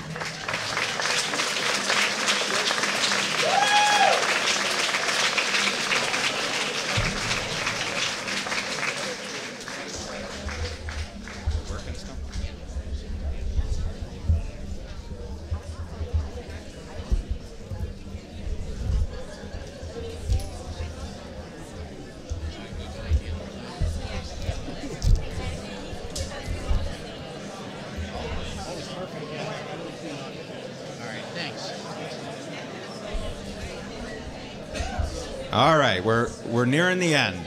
Our next candidate is Paul Vallas.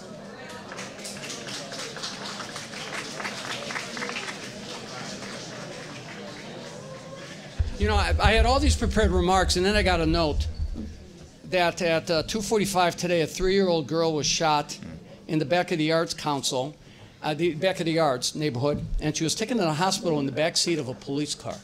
Now, let me tell you why that struck me, because for the better part of the last 3 months, I've been tweeting, and I've just learned to tweet now that I've been running. My son's taught me how to tweet. So I've been tweeting about the need for the mayor to put those 5 ambulances that he promised to paramedics in 2014 into service. We have one-fourth the per capita ambulances and paramedics that they have in New York City. Think about that for a second. And you know why they're not getting those ambulances? Because they supported Jesús García. So if this mayor is good at something, if this mayor is good at something, he's good at doing 2 things: pay to play and political retribution, period. I mean, that's what he's a master at. That's what he's a master at. So that's just kind of, you know, because when I ran the Chicago Public Schools, I created a crisis fund. And over a period of 6 years, I paid for the funerals, or raised money for the funerals, over 100 children. And not one of those children was killed by a police officer. These were children that were killed in their own community. And you just have to ask yourself, when is it going to stop? So that's something that struck me, and I just had to, I kind of deviated from my prepared remarks. But look, I grew up in the Roseland, a Pullman community, went to 3 public schools, the grandson of Greek-American immigrants. I have 6 veterans in my house, including myself. I have 2 Marines. I have 4 police officers, 1 deceased. And I have 3 public school teachers. The bottom line is we have always, in the Vallas house, been about public service.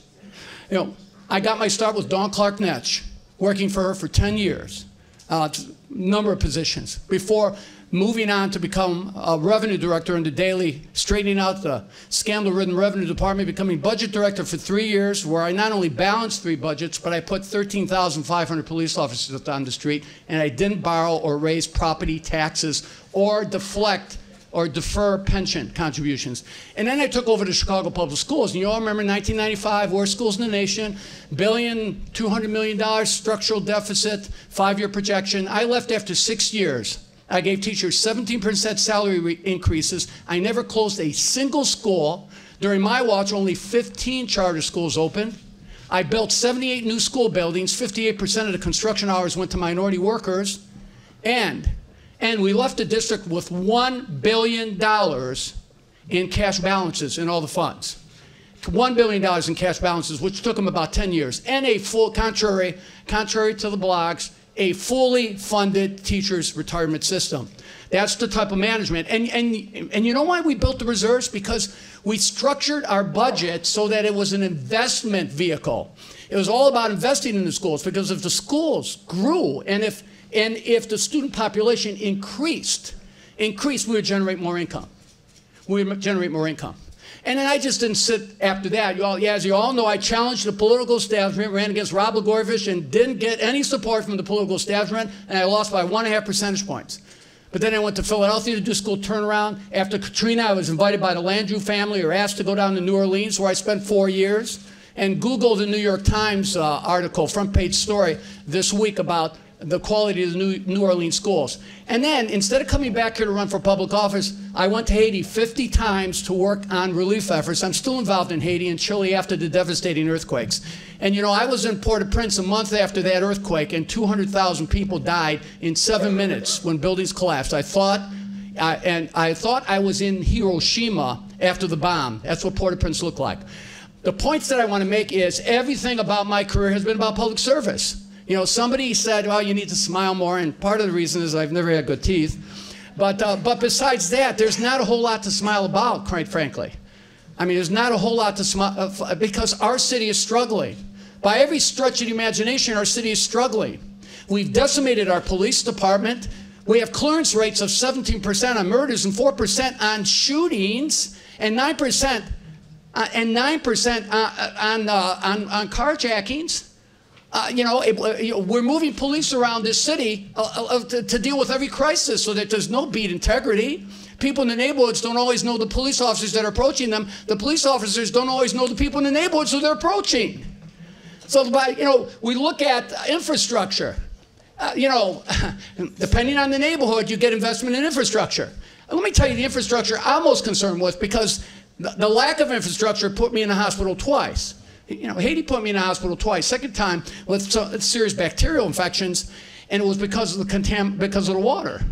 And when they won't release the water, you know, go out and ask the water department to come in and do a water test. Wait for it. You're still waiting for it. We've been doing it. We're waiting. Think about all the water, lead in the pipes, 70% of our pipes. I mean, we have a crisis and we don't even know it. What's the mayor going to do about it? And let me tell you, if you go to my website and you look at my public safety proposals, or you look at my 3-point plan to deal with the water issue, you'll see it in all its glorious form on how we can address this issue. But who's addressing it? They're trying to sweep it under the rug until things hit the fan. Maybe after the election we'll get, and trust me, you'll probably get some pilot program like they've been doing to make it look like they're taking action. But look at economic development. You know, we all talk about economic development. When you go into the Roseland-Pullman area, you walk the streets, over 50% of the men in that community, I've been told, are in some phase of the criminal justice system. Where's the adult ed and occupational training in that community where I grew up? They spent $175 million in the Wintrust Arena. What happened to Chicago State? What happened to the Pullman-Roseland area? Oh, they put a Whole Foods Depot. Thanks a lot. You know what I mean? Think about it for a second.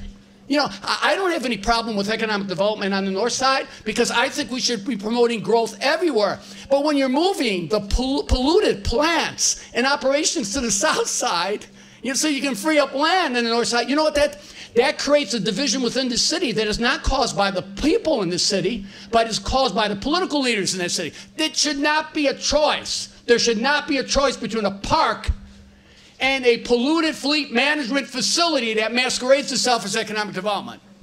Who are you trying to kid? And it's not playing one side off. The politicians play one side off against another. We know better. You know, and then let's look at the budget and our progressive tax system, property taxes, fees and fines. You know, you get your parking sticker. I had an Uber driver. She couldn't pay her parking sticker. She couldn't pay her parking sticker, so she got fined. And then she got fined again. And then she went to get into a payment plan, but they said, we don't do payment plans unless it's $800. So finally now she owes $1,000. This poor woman owes $1,000 in a payment plan to pay off the parking sticker. Or the red light cameras, sorry, gone, they need to go. So much for the hogwash about that being some sort of public safety initiative. Who are you trying to kid here? You know, who are you trying to kid here? Or, you know, did you realize that there were 10,000 bankruptcies related to fees and fines in Chicago? I think it was, well, over the past few years, I'm not sure at the time, but 80% were in the poor African-American communities, 80%. 21,000 vehicles, they requested license suspensions. How can a person get to work so he can pay his fees and fines if you've taken his car away? That's like loan sharks breaking your thumbs, and then you can't work to pay off the loan shark. Because really, think about it. I mean, what are we doing in the city? So there are all sorts of problems that need to be done. And what we've got to do is, first of all, we've got to get the politics out of the budget. Everything that is done in this city is driven by politics and driven by DC political priorities. You take credit for everything that was done before you. You lay blame for everything you can't handle. And then you pay to play and pay to play and play to play.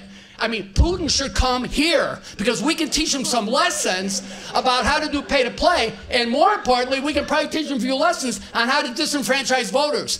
Guess what, people? They're going to have plastic straws on the ballot, but they're not going to have term limits on the ballot. Think about it for a second. Does that not make you angry? Think about it for a second. So let me jump in, Mr. So now you know why I'm getting worked on. All right, so let me just say one thing. I know it's already hot, and I went on, I cooled off a little bit, you know. I cooled off, and I spent a lot of time in Haiti and New Orleans, so I should be used to this, but this is hot down here, you know what I mean? And maybe it's because I'm getting older, but let me just tell you this. I'm posting every single one of my any issue, whether it's fees or fines or whether it's policing or everything I am posting in my new detail. And you can look at my website where you want to know what I'm going to do, how to get water out, the lead out of the water. I'm going to tell you. How I'm going to balance the budget. I'm going to tell you. What I'm going to do to make sure that we've got beat integrity and we've got the infrastructure in place so that we can not only support our police but hold them accountable. I'm going to tell you. In fact, I'm already telling you. So you'll have an opportunity to do that. And now I'll open it up to questions. Well, you sat in the sauna for a couple hours, so I know. You but I enjoyed a little. And you know, Jamal always inspires me. And let me tell you, Willie Wilson. Wait a minute. Slow down. Nice try. It was great. It was great. I'm going to ask you just one question because I think you answered most of the lightning round parts. But one question. Your whole speech talks about basically this current mayor is just doing everything terrible. But you compare it to when you were under Mayor Daley. Is there that much of a difference between Mayor Daley and Mayor Emanuel, the guy who came out of Daley's, in essence, organization? Like, what is the difference? Well, you know, first of all, I wasn't part of Daley's organization. Yes, you worked for him. No. Yeah, I was recruited. I was part of Don Clark Netch and Phil Rock's organization. They're the ones who brought me in and taught me, and that's where I learned you know, my political approach to, you know, Dawn in particular was extraordinary because between elections, she didn't care who I worked with on the other side of the aisle because her and Rock used to say the same thing, only Rock used to say it more abrasively. You know, we got to do something between elections. We can't wait until election year. You know, one of the earlier speakers said, you know, Jamal said he gave Rahm a D because he does things in election year. I think the only way we're going to get results in the city is to have annual elections for our mayor. Think about it for a second, because that's the only time people move. I'm saying that in jest. I know the headline's going to be Val's calls for annual mayoral elections. But the point is this. But look, you know, I worked for Daley during the early years, the early terms, and as you know, we didn't have the best of relationships. There was a reason I left the school. Think about it for a second. I mean, I don't think they liked the fact that I pulled all the construction projects out of the Public Building Commission, which meant we could bid those projects and we could do MBEWB and we could assure the minority companies so that they could get, because the complaints, and you see it with the airport right now, well, there aren't enough minority companies, they don't have the experience, they can't get insurance. Well, I insured the companies, which is why over 50% of the construction went to minority companies, and I required that half the workers be city residents and half the workers be minority, and we exceeded those numbers. We built 78 schools, $3.2 billion in school construction. So, you know, what happened in between when I was rebuilding schools in New Orleans, or when I was going to Haiti all those times, or when I went to Chile after the earthquake, or the things that I did, you know, I'll let them speak for themselves. But for me, my approach has been, if there's a problem and people ask me to help, I come in and help. And that's what I've always done. I've always accepted the invitations, regardless of the financial implications, because this is what I do. This is what I loved. This is the essence of my being, which is to be a public servant and a true public servant. Thank you. All right, thank you. Oh, God, all right. You answered. Thank you so much.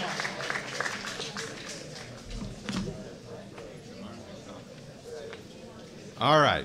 We're almost done. Our last candidate, I won't delay it anymore, Amara Enyia.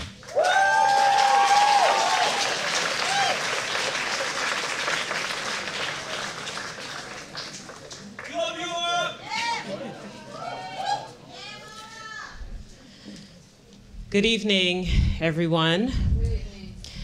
I want to thank Aaron and all of you for staying to the very end. My family is from a very tropical country in West Africa, so this feels like home. So I have to apologize to all of you for the heat. But I'm glad that you're here.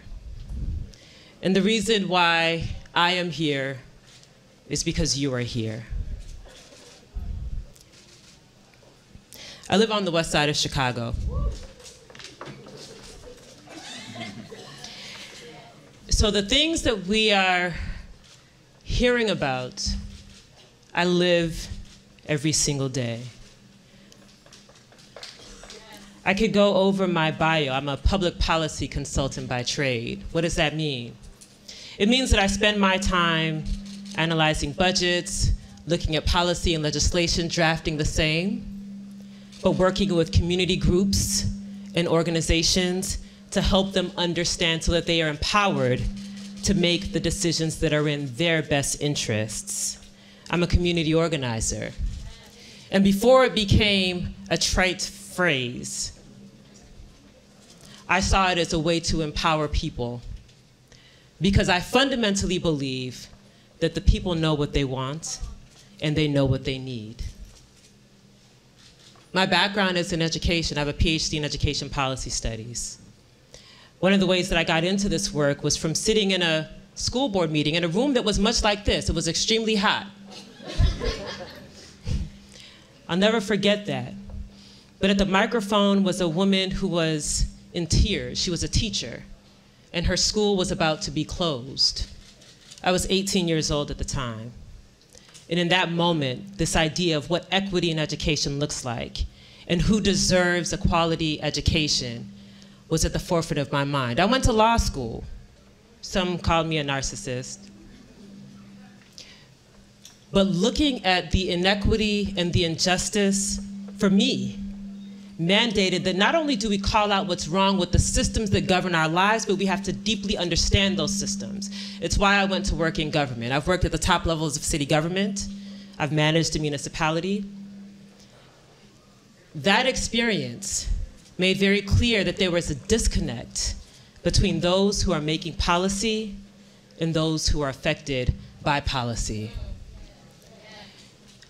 Because of that experience, 4 years ago, this black woman from the west side of Chicago decided that she was going to challenge the most powerful political machine in this country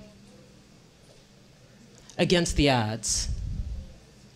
Because there is an impatience for me, as someone who lives in a community where the unemployment rate for African American men is around 67%. As someone who lives in a community where access to parks is a luxury. As someone who lives in a community where our schools were closed, but we still pay taxes. There's an impatience about what's happening in this city and about the maintenance of a status quo that has failed far too many. What is our vision? What do we envision for the city of Chicago? In that first run, I was told that I had too many ideas. People don't care about ideas. But in the conversations that I've had in every neighborhood, I realized that those ideas are what give people hope and what inspire them, that there's a different way that this city can run. But it requires all people, all voices, and one city. On every issue we've talked about, I've worked before the cameras, before a campaign, sitting in church basements, organizing against school closings in the Austin community, working with parents and grandparents who are losing their homes because of the inequitable property tax system, holding budget hearings where I would literally read all 500 or so pages, analyze it line by line, and hold community town halls so that we know how our money is being spent. And the more innovative ideas that we have not put forth. I had the pleasure of writing a book with many co-authors called Chicago Isn't Broke.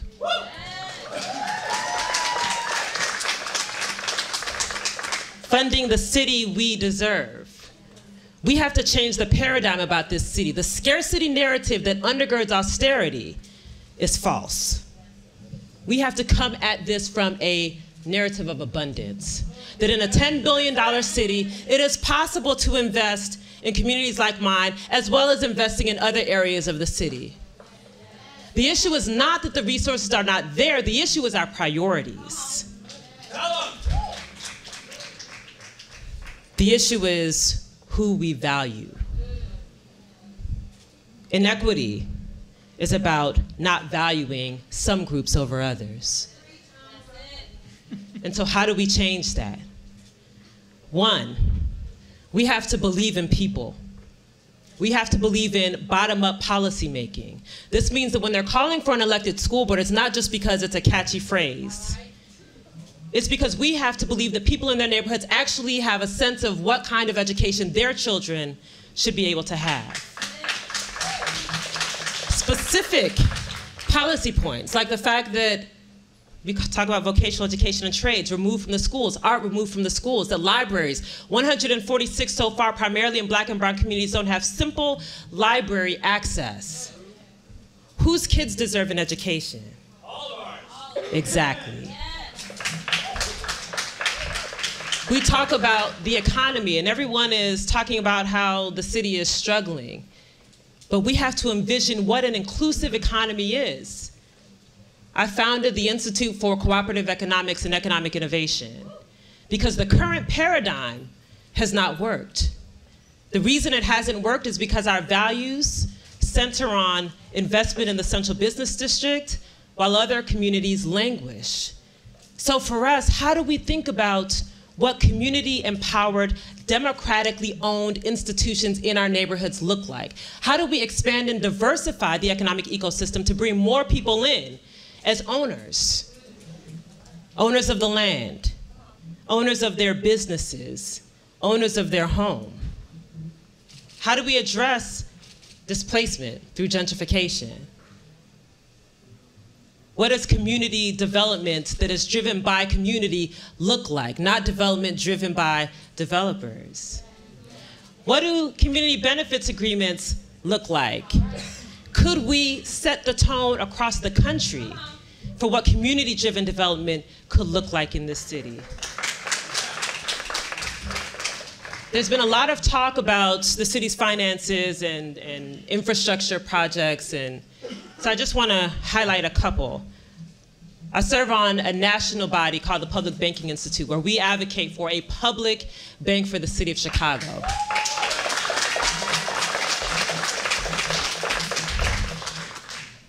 We spend about 40 to 50% over the cost of our largest infrastructure projects. That's water, that's your roads, your bridges. They go to traditional Wall Street institutions. Imagine on billions of dollars worth of interest, what that would look like coming back into our economy. The reason why we have a smaller small business sector than we could is because redlining is still very prevalent, regardless of what you've heard. Imagine being able to issue our own low-interest loans to small business owners, to homeowners. Imagine a bank that actually had allegiance to the public and not to shareholders.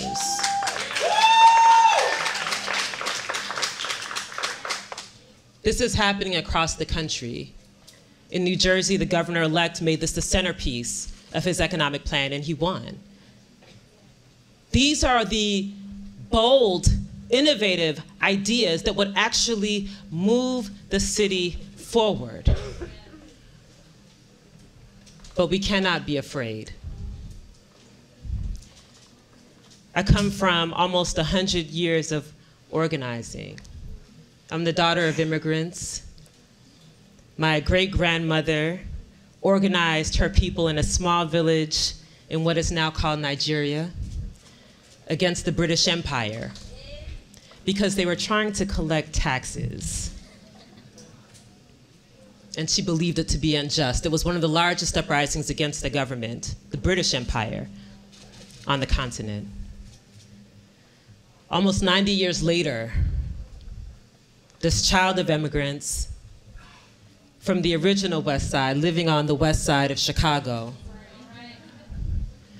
recognized that we cannot have fear about our responsibility to imagine and to believe that another city is possible.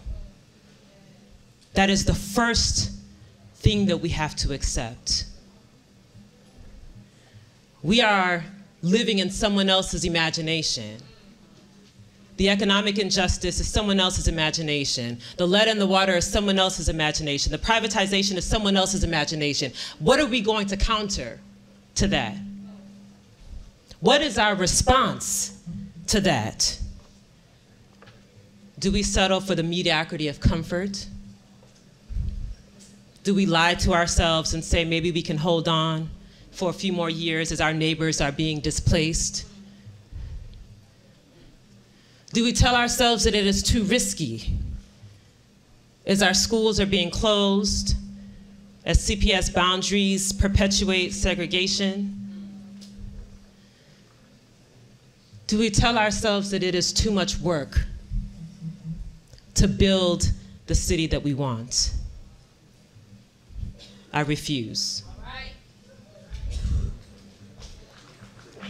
I refuse.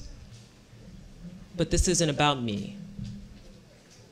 This is about we. What are we willing to do? What are we willing to build? Not just what we're against, but what are we for? We're running out of time. Let me jump in for some speed round. Do you mind? Yes or no? Yes or no's. We'll go real quick so we can all survive the heat. Mayor 2015, who'd you support? Garcia. Presidential primary 2016, who'd you vote for? Sanders. Governor this year?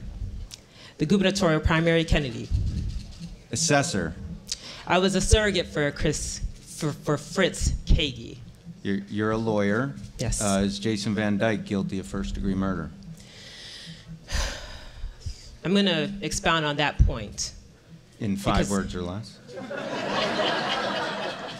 I think the life of Laquan McDonald and the families that have experienced death at the hands of police deserves more than 5 words.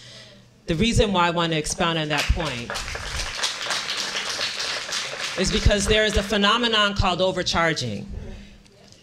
What happens when overcharging occurs is that it results in a not guilty verdict. So, we can say what he should have been charged as, but it's incumbent upon us to put pressure to make sure that the city, the attorneys are honest about the charge so that we can get the verdict that will equate to some measure of justice, because no verdict will bring back justice to his family. So do you believe he's overcharged? I believe there was a case, Dante Servin, who killed Rekia Boyd. I'm going to lift her name up because she was killed by a Chicago police officer. And in that case, Rekia Boyd, she was overcharged and he was acquitted. Look at the history in the last few years. I can name off the top of my head individual after individual that was killed, and there's been no justice. The officers have gone on to do other things. If we are not aware of that, we will have people believing that just simply saying that it was first-degree murder is enough. That's not enough to me. We have to educate people as to what these charges look like so that we can then put pressure on them to have the accurate charges that will make sure that some justice is served. All right, final question. What's your grade for the current mayor? That can be a 1-letter answer.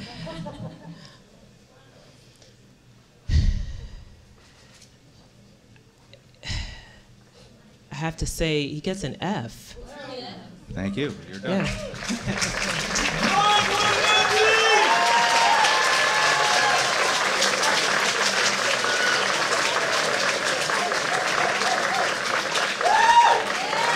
All right, we did it. Thank you all for coming out. Go home safely, getting some cold, air-conditioned homes, hopefully. Thank you so much.